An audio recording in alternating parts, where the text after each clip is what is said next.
পাকিস্তান বিশ্বকাপে ভারতের সঙ্গে ম্যাচ খেলবে না, 15 ফেব্রুয়ারি ম্যাচ বয়কট করলো, হিন্দুস্তান টাইমস বলছে, অন্যান্য সংবাদ মাধ্যম বলছে।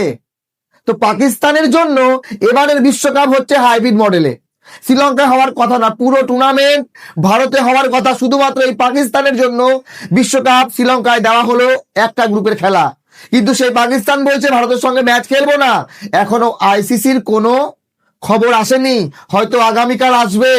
কিন্তু বিষয় হলো পাকিস্তান সরকার কি সিদ্ধান্ত নিচ্ছে, ভারতের সঙ্গে ম্যাচ খেলবো না।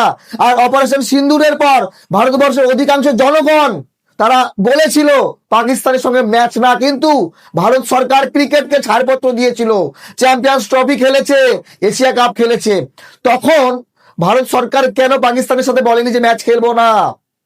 আজকে পাকিস্তান বলছে ভারতের সঙ্গে খেলবো না।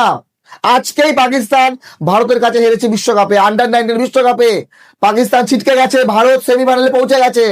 আজকেই ম্যাচ হলো ভারত পাকিস্তানের। গত 6 মাসে 10 বার ভারত এবং পাকিস্তানের ক্রিকেট ম্যাচ হয়েছে, কিন্তু এবার বিশ্বকাপে কেন পাকিস্তান বয়কট করলো? এবার কি হবে? আইসিসির কামাই উপার্জন, রেভিনিউ কি করে আসবে? ব্রডকাস্টার টাকা কি করে কামাই করবে? তাহলে কি এই টুর্নামেন্ট এবার ভারতে আসবে না শ্রীলঙ্কায় হবে গ্রুপের খেলাগুলো? যদি আমরা গ্রুপ দেখি, গ্রুপ এ তে ইন্ডিয়া পাকিস্তানকে একই গ্রুপে কেন রাখা হয় বারবার? 20টা দলের ভেতরে কেন পাকিস্তানকে বের করে অন্য দলকে রাখা হয়নি? সবাই জানে আইসিসি নাকি বেশি উপার্জন করে ভারত পাকিস্তান ম্যাচ থেকে। তাহলে সেই ম্যাচ না হলে উপার্জনের কি হবে?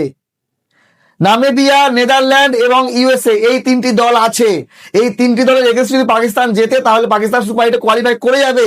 যদি সেমিফাইনাল ফাইনালে পাকিস্তান ভারত আবার মুখোমুখি হয়, তখন কি পাকিস্তান বলবে যে না খেলবো না, বিশ্বকাপ বয়কট করলাম? এবারে 2026 বিশ্বকাপের রঙ্গমঞ্চ চলছে, নতুন দল আসছে, কোন দল বেরিয়ে যাচ্ছে, কোন দল ম্যাচ বয়কট করছে। তো আমি মনে করি পুরোপুরি আইসিসির ব্যবস্থাপনায় ঘাটতি ছিল।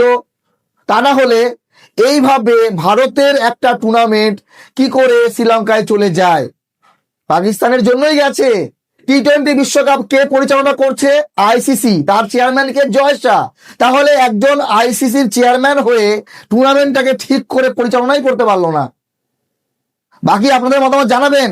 পাকিস্তান ভারতের ম্যাচ বয়কট করলো, কিন্তু ভারত বয়কট করছে না কেন? ইচ্ছা করলেই করতে পারে, ইচ্ছা করলেই বলতে পারে আমরা খেলবো না পাকিস্তানের সঙ্গে।